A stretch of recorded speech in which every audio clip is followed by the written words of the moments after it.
Hello दोस्तों, अस्सलाम वालेकुम। कैसे हैं आप सब। तो दोस्तों बात करेंगे आज इस वीडियो में हम पिवट पॉइंट इंडिकेटर के बारे में। पिवट पॉइंट इंडिकेटर को हम कैसे यूज़ करेंगे अपने ट्रेडिंग में, क्या होता है पिवट पॉइंट इंडिकेटर, क्या होते हैं इसके सपोर्ट्स लेवल्स एंड इसके रेजिस्टेंस लेवल। तो वीडियो में एंड तक बने रहें और आपको बहुत ज़्यादा लर्निंग इस वीडियो से मिलने वाली है, तो वीडियो में बने रहें। सबसे पहले बात करते हैं पिवट पॉइंट इंडिकेटर की। ठीक है, तो पिवट पॉइंट इंडिकेटर में हमें दो चीज़ें मिलती हैं, रेजिस्टेंस मिलता है, सपोर्ट मिलता है और एक हमारा पिवट पॉइंट सेंटर होता है, यानी सेंटर पिवट पॉइंट। ठीक है, ये तीन चीज़ें हमें पिवट पॉइंट इंडिकेटर के अंदर देखने के लिए मिलती हैं। जो लोग भी प्राइस एक्शन फॉलो करते हैं वो अगर प्रॉपर रेजिस्टेंस और प्रॉपर सपोर्ट को मार्क करने में उनको दिक्कत होती है तो पिवट पॉइंट इंडिकेटर उनके लिए बहुत अच्छा इंडिकेटर है। वो इस इंडिकेटर की मदद से अपने सपोर्ट और रेजिस्टेंस लेवल को आइडेंटिफाई कर सकते हैं। तो बात करते हैं पिवट पॉइंट इंडिकेटर के बारे में। सबसे पहले हम चलते हैं चार्ट के ऊपर। मैं आपको दिखाता हूँ चार्ट के ऊपर पिवट पॉइंट इंडिकेटर को लगा करके। ठीक है, ये लगा है हमारा पिवट पॉइंट इंडिकेटर। आपको सिंपली कुछ नहीं करना है, इंडिकेटर में जाना है, इंडिकेटर में जाके लिखना है पिवट पॉइंट और आपको ये वाला इंडिकेटर लगा लेना है पिवट पॉइंट स्टैंडर्ड, जैसे कि मैंने लगाया हुआ है। और पिवट पॉइंट इंडिकेटर लगाने के बाद में जैसे कि मैं आपको एक इसकी थोड़ी सी सेटिंग बता देता हूँ यहाँ पर। ठीक है, ये देखिए, यहाँ पे ये सब आपको ऐसे ही सेम रहने देना है। हाँ, आप इतना कर सकते हैं कि ये ट्रेडिशनल को छोड़कर इसको आप फिबोनाची कर लीजिए। ठीक है, फिबोनाची करने के बाद में क्या होगा, ये आपको फिबोनाची के लेवल्स प्रोवाइड कर देगा। ठीक है, और इसमें इसका कलर चेंज कर लेते हैं, जैसे कि रेजिस्टेंस 1 के मैंने ग्रीन कर रखे हैं और सपोर्ट के मैंने ऑरेंज कर रखे हैं। इसको हम ओके कर देंगे। ठीक है, ये देखिए, ये हमारा आ गया फिबोनाची पिवट पॉइंट स्टैंडर्ड। ठीक है, इसमें क्या होता है, इसमें आपको बहुत ही डीप रेजिस्टेंस एंड सपोर्ट मिल जाता है। ठीक है, जैसे कि ये HDFC बैंक का चार्ट है। देखो मैं आपको दिखाता हूँ पिवट पॉइंट को हम कैसे यूज़ करेंगे। हाँ, लेकिन इसमें एक बात आप गांठ बांध लीजिए कि कोई भी ट्रेडिंग इंडिकेटर 100% करेक्ट नहीं होता है। प्राइस एक्शन सब कुछ होता है, तो हमें इंडिकेटर के साथ में अपने प्राइस एक्शन को ज़रूर से मैच करना है ताकि हमें ट्रेडिंग में कम से कम लॉस हो और ज़्यादा से ज़्यादा हमारा प्रॉफिट हो सके। ठीक है, तो ये बात करते हैं हम इंडिकेटर की। ठीक है, तो यहाँ पर आ जाएंगे। ये देखो क्या हो रहा है, मैं आपको बताता हूँ। ये देखो, ये एक pivot point, centre pivot point है, नीचे इसका सपोर्ट है, ऊपर इसके रेजिस्टेंस है। ठीक है, ये सारे हमारे आ गए। अब मान लीजिए मैं आज ट्रेड कर रहा हूँ यहाँ पर। ठीक है, मैं यहाँ पर ट्रेड कर रहा हूँ, तो क्या हुआ, स्टॉक खुला बीच में। तो क्या मुझे यहाँ पर ट्रेड लेनी चाहिए? बिल्कुल नहीं, मुझे यहाँ पर बिल्कुल भी ट्रेड नहीं लेनी चाहिए अकॉर्डिंग टू पिवट पॉइंट। ठीक है, तो क्या हुआ, मार्केट ऊपर गया ऊपर गया ऊपर गया और जैसे कि यहाँ पर इसने एक रेजिस्टेंस को फेस किया, तो हमें क्या है कि रेजिस्टेंस पे जैसे ही आएगा और एक रिजेक्शन कैंडल बनाएगा, हम यहाँ पर शॉर्ट कर सकते हैं और एक पिवट का मिनिमम टारगेट हम इसमें लेकर चल सकते हैं। ये देखिए, यहाँ पर हमारा टारगेट आया और हम यहाँ पर अपने ट्रेड को एग्जिट करेंगे। ठीक है, ये हो गया वन डे। नेक्स्ट डे में अगर हम आते हैं, ये देखो फिर से पिवट पॉइंट के अंदर ही खुला, पिवट पॉइंट और रेजिस्टेंस 1 के अंदर ही खुला बाजार।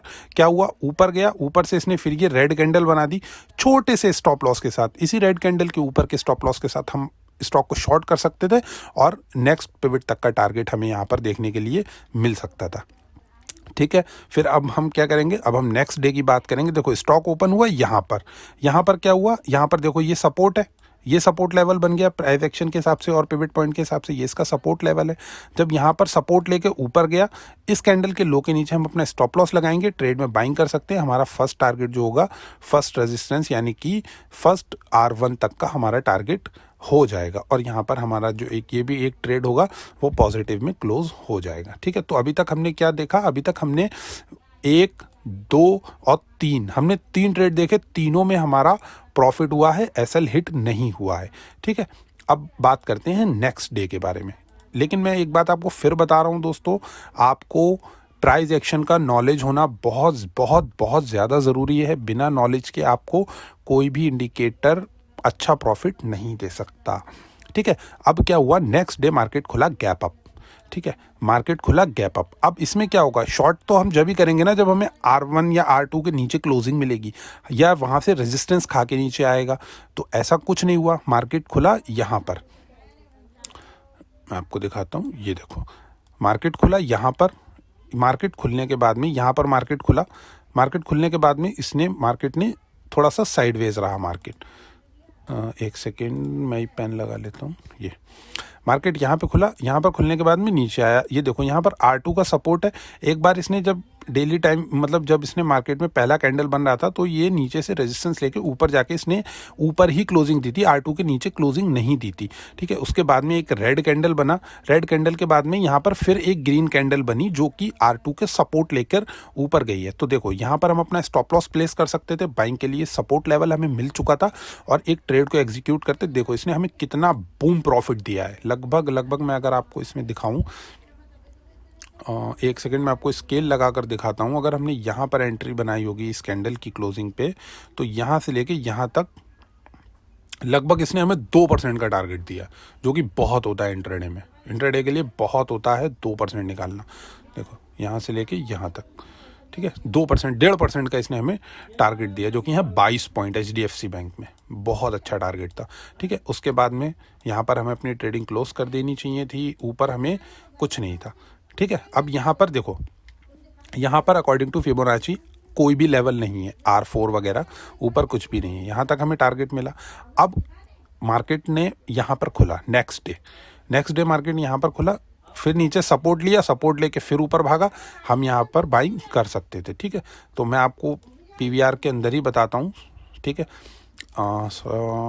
यहाँ पर आ जाते हैं अब, ठीक है। देखो ये एक लेवल था, अभी तक हमारे सारे ट्रेड पॉजिटिव हुए हैं। अब देखो क्या हो रहा है, मार्केट बीच में खुला, बीच में खुलने के बाद में ना ऊपर गया ना नीचे। हमें यहाँ पर क्या करना था, जैसे ही इस पी के नीचे क्लोजिंग मिली थी, हम अकॉर्डिंग टू अपनी पिवट पॉइंट हमें यहाँ पर सेल करना चाहिए था। हमने यहाँ पर मान लीजिए एंट्री बना ली थी और यहाँ पर हमने इस कैंडल के ऊपर का स्टॉप लॉस लगाते, हमारा इसमें स्टॉप लॉस हिट हुआ है। क्यों हिट हुआ है उसकी मैं एक आपको दूसरी वजह बताता हूँ, हमारा स्टॉप लॉस यहाँ पे क्यों हिट हुआ। क्योंकि क्या हो गया, देखो मार्केट के अंदर पहले ही यहाँ पर एक सपोर्ट लेवल बना हुआ है, जो कि पिछले दिन यहाँ पर मार्केट काफ़ी देर कंसोलिडेट करा है। तो ये लेवल जो हमारा सपोर्ट लेवल है वो यहाँ पर भी वर्क करता। अगर आपने मान लीजिए, अगर आपने पिवट पॉइंट को देखकर यहाँ पर एंट्री बनाई है तो आपने एंट्री की है और आपका यहाँ पर स्टॉप लॉस लगा है, बट आप अगर एक एडवांस ट्रेडर हो तो आप वेट करते कम से कम इस लेवल के टूटने का, तभी आप इसमें ट्रेड बनाते और आपको नीचे तक के टारगेट देखने के लिए मिल सकते थे। बट कोई नहीं, हम एक स्ट्रैटेजी पे वर्क कर रहे हैं, पिवट पॉइंट इंडिकेटर के हिसाब से अगर हम काम कर रहे हैं तो यहाँ पर हम एंट्री बनाएंगे और हमारा यहाँ पर एक स्टॉप लॉस हिट हुआ है, ठीक है। उसके बाद क्या हुआ, उसके बाद अब जैसे कि यहाँ पर आपका स्टॉप लॉस हिट हो गया, तो आप यहाँ पर हमें पता चल गया कि यहाँ पर मार्केट में सपोर्ट है, कोई दिक्कत नहीं है। मार्केट फिर यहाँ पर स्टॉप लॉस हिट किया, फिर नीचे आया, फिर ऊपर गया, फिर नीचे आया। अब क्या हुआ, यहाँ पर फिर जब इसने सपोर्ट लेकर एक ग्रीन कैंडल बनाया, हम यहाँ पर एक छोटा सा ट्रेड एग्जीक्यूट कर सकते थे इस कैंडल के नीचे का स्टॉप लॉस लगा के, और डे हाई तक का हमारा टारगेट होता, जो कि हमें मार्केट में हिट हुआ है। तो इस दिन क्या हुआ, मार्केट ने हमें एक स्टॉप लॉस दिया जो कि छोटा सा था, और उसके बदले हमें ऑलमोस्ट 1:3 का टारगेट इसने हमें दे दिया, ठीक है। नेक्स्ट डे फिर मैं आपको बताता हूं क्या हुआ, ये रहा, ठीक है। नेक्स्ट डे मार्केट ओपन हुआ, यहां पर ऊपर गया, ना तो इसने R1 को तोड़ा, ना ही इसने सेंटर पिवट के पास आया। तो अगर यहां पर इसने सपोर्ट भी नहीं बनाया, ऊपर रेजिस्टेंस भी नहीं तोड़ा, इस दिन हम इसमें कोई ट्रेड नहीं करेंगे, कोई ट्रेड हम इसमें नहीं करेंगे अकॉर्डिंग टू पिवट पॉइंट, ठीक है। फिर क्या हुआ, फिर अगले दिन मार्केट खुला, यहां पर मार्केट खुलने के बाद में सपोर्ट लिया, ऊपर गया, ऊपर जाने के बाद में ये जैसे कि पिवट पॉइंट हमारा सपोर्ट लेवल है, हम यहाँ पर एक कॉल की पोजीशन ऐड करेंगे और हमारा जो टारगेट रहेगा वो नेक्स्ट पिवट तक का रहेगा, जो कि R1 तक का हमें देखने के लिए मिल गया, ठीक है। उसके बाद में फिर देखते हैं क्या हुआ। ये देखिए, अब इसमें भी फिर से क्या हुआ, मार्केट ओपन हुआ गैप अप। देखो मार्केट गैप अप ओपन हुआ, क्या हुआ, ना तो इसने R1 को तोड़ा और ना ही इसने R2 को तोड़ा नीचे की साइड। अगर ये R2 नीचे की साइड तोड़ देता तो हम यहाँ पर एक पुट बना सकते थे, यानी कि इसको शॉर्ट कर सकते थे, शॉर्ट करने के हमें नीचे वर्ग तक का टारगेट मिल जाता है यहाँ पर, ठीक है। बट क्या हुआ, मार्केट नीचे आया और इसने R2 का सपोर्ट लिया, R2 का इसने सपोर्ट लिया। अब होगा क्या, इतना बड़ा इसमें कैंडल बन गया, तो यहाँ पर अगर कुछ लोगों ने अगर यहाँ पर एंट्री बनाई होगी तो उनका तो बहुत 20 प्रॉफिट हुआ होगा। बट अगर कुछ लोग एंट्री नहीं बना पाए होंगे, उन्होंने मान लीजिए अगर यहाँ पर भी एंट्री बनाई, मैं आपको दिखाता हूँ, अगर इन्होंने यहाँ पर भी अपनी एंट्री बना ली है, तब भी यहाँ पर भी अगर उन्होंने एंट्री बनाई, तब भी उनको एक बहुत डिसेंट प्रॉफिट हुआ है, ठीक है, बहुत ही डिसेंट प्रॉफिट हुआ है। तो पिवट पॉइंट इस तरीके से वर्क करता है। अब क्या हुआ, देखो next day next day market open हुआ फ्लैट ओपन हुआ। फ्लैट ओपन होने के बाद में यहीं पे कंसोलिडेट करता रहा, बिल्कुल लास्ट मोमेंट पे आके इसने ब्रेकआउट दिया और वहीं पर बंद हो गया। तो ये डे हमारा पूरा ख़राब हो गया, ठीक है, इसमें हमें कोई ट्रेड नहीं मिला।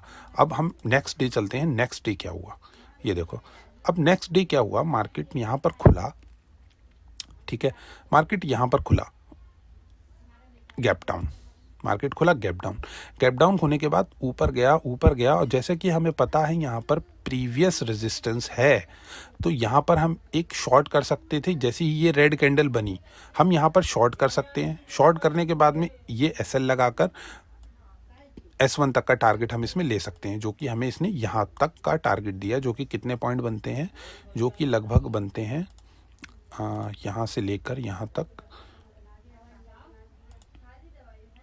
लगभग 2% से थोड़ा कम, 0.25%, ठीक है। तो इतना हमें इसमें टारगेट मिल गया। ये स्ट्रैटेजीज़ मैं यूज़ करता हूँ, पहले मैं बहुत यूज़ करता था और मैंने इस स्ट्रैटेजी से बहुत अच्छा अमाउंट ग्रो किया है स्टॉक्स के अंदर। Low risk more profit. देखो उसके बाद क्या हुआ, उसके बाद मार्केट खुला गैप डाउन, ऊपर गया, कोई दिक्कत नहीं है, रेजिस्टेंस को नहीं तोड़ा, हम ट्रेड नहीं लेंगे। जैसे ही इसने अपने S1 को तोड़ा हम यहाँ पर ट्रेड लेंगे। टारगेट हमारा क्या रहेगा, S2 का लेवल, जो कि 1 पिवट है, 1 पिवट तक का हम टारगेट लेंगे और यहाँ पर हम अपने टारगेट को बुक करेंगे। अगर यहाँ पर कोई ओवर ट्रेडिंग करना है तो मैं रेकमेंड नहीं करता बिल्कुल भी ओवर ट्रेडिंग। किसी भी एक पर्टिकुलर स्टॉक में अगर आपको प्रॉफिट हो गया है या आपको लॉस हो गया है, उस स्टॉक में उस दिन ट्रेड मत करो। जितना कमाया है सब गंवा दोगे या जितना गंवाया है उससे ज़्यादा गंवा दोगे। ये रूल्स है ट्रेडिंग के, ठीक है। उसके बाद में क्या हुआ, उसके बाद मार्केट खुला गैप अप। यहाँ पर देखिए मार्केट गैप अप खुला। गैप अप खुलने के बाद में क्या हुआ, जैसे एक रेड कैंडल बना, फिर एक रेड कैंडल बना, एक ग्रीन कैंडल बना और यहाँ पर एक रेड कैंडल बना, जो कि यहाँ पर भी इसने इस पिवट को ब्रेक कर दिया है। अगर हम यहाँ पर एंट्री लेते, ये स्टॉप लॉस लगाते, हमारा टारगेट रहता एक पिवट का, जो कि थोड़ा सा दूर रह गया है और यहीं से स्टॉक रिवर्स हो गया। तो अगर यहाँ पर किसी ने प्रॉफिट बुक नहीं किया, वैसे अकॉर्डिंग टू प्राइस एक्शन यहाँ पर हमें प्रॉफिट बुक हो जाना चाहिए था। क्यों मैं आपको बता रहा हूँ, क्योंकि यहाँ पर प्रीवियस सपोर्ट है, यहाँ से मार्केट बाउंस बैक कर सकता था, इसीलिए यहाँ पर हमें अपना प्रॉफिट को बुक कर लेना चाहिए था। बाकी जिन्होंने अगर नहीं किया हो तो यहाँ पर हम अपने कॉस्ट टू कॉस्ट के एसएल के साथ एग्जिट हो जाएंगे। प्रॉफिटेबल ट्रेड को कभी भी लॉस में कट नहीं करना है उसको। अगर वो ब्रेक इवन पे आ रहा है, आपके टारगेट को उसने अचीव नहीं किया और आपके स्टॉप लॉस को काटने आ रहा है, तो उसको ब्रेक इवन पे ही एग्जिट कर देना चाहिए। नेक्स्ट डे क्या हुआ, देखो नेक्स्ट डे फिर क्या हुआ, मार्केट खुला फ्लैट खुलने के बाद में एक इसने ग्रीन कैंडल बनाई और यहाँ पर जैसे कि हमारे पास S1 का सपोर्ट है, तो हमें जैसे ही S1 के सपोर्ट मिलेगा, यहाँ पर ऊपर कैंडल क्लोज हुई, छोटा सा स्टॉप लॉस लगाएंगे, एक पिवट का टारगेट रखेंगे और हमें इसने बहुत अच्छा टारगेट दिया। यहाँ पर अगर मान लीजिए यहाँ पर इसने हमें थोड़ा सा अगर स्टॉप लॉस भी दिया है ना 10-11 पॉइंट का, तो उसके अगेंस्ट हमें इसने 30-40 पॉइंट का रिवॉर्ड भी दिया है। तो स्टॉप लॉस हमारे हमेशा छोटे रहने चाहिए, टारगेट हमारे हमेशा बड़े रहने चाहिए, ठीक है। तो अगर जैसे ये अब मैंने आपको HDFC बैंक पर दिखाया है, आप इसको किसी भी चार्ट पर, किसी भी स्टॉक पर आप इसको अप्लाई करोगे, किसी भी स्टॉक पर आपको इसमें रिजल्ट मिलेंगे। देखो ये देखो, जैसे कि यहाँ R1 को तोड़ा, R1 के बाद इसने R2 को भी तोड़ा, कितना अच्छा मूवमेंट मिला है यहाँ मार्केट में, ठीक है। अगर हम थोड़ा सा पीछे चल के मैं आपको दिखाता हूँ, ये देखो R2 का रेजिस्टेंस था, यहाँ पर हमें एक शॉर्ट ट्रेड करना था, यहाँ पर हमें 1 पिवट तक का टारगेट मिल गया। फिर जब यहाँ पर ये इसका सपोर्ट था, इसने सपोर्ट ब्रेक किया, देखो स्टॉक नीचे होने के बाद फिर ऊपर गया, फिर ये जो सपोर्ट था वो इसका रेजिस्टेंस बन गया। जैसे कि मैंने आपको बताया हुआ है कि जब कोई स्टॉक एक पर्टिकुलर प्राइस पे होता है सपोर्ट पर और वो उस सपोर्ट को तोड़ देता है, तोड़ने के बाद जब वो नीचे चला जाता है, जैसे मान लीजिए ये एक स्टॉक का प्राइस है, ठीक है, स्टॉक ये चल रहा है, स्टॉक ये 300 रुपये का प्राइस है, ठीक है, ये मान लीजिए ये 300 रुपये का प्राइस है एक स्टॉक का। अब स्टॉक यहाँ से आया, सपोर्ट लिया, ऊपर चला गया, अब ये क्या बन गया, ये इसके लिए एक सपोर्ट बन गया। अब मान लीजिए इसने इस सपोर्ट को तोड़ा, तोड़ने के बाद में ये नीचे आ रहा है, फिर वापस से जब ये ऊपर जाएगा तो ये जो इसका सपोर्ट था ये इसका रेजिस्टेंस बन जाएगा, तो ये यहाँ से रिवर्स हो सकता है। ठीक है, तो ये प्राइस एक्शन की बात है, आपको प्राइस एक्शन समझ में आना चाहिए किसी भी इंडिकेटर को यूज़ करने के लिए। ठीक है, तो इस तरीके से आप किसी भी स्टॉक में इस पिवट पॉइंट इंडिकेटर को लगा सकते हैं, अपनी ट्रेडिंग को बेहतर बना सकते हैं। तो वीडियो पसंद आया हो तो वीडियो को लाइक ज़रूर कीजिए दोस्तों। आपका कोई भी क्वेश्चन हो, कोई भी डाउट हो, आप कमेंट कीजिए, मैं आपके हर एक क्वेश्चन का रिप्लाई करूंगा। और ऐसी ही लर्निंग वीडियोस के लिए चैनल को सब्सक्राइब करिए। Keep learning, keep supporting. Thank you दोस्तों।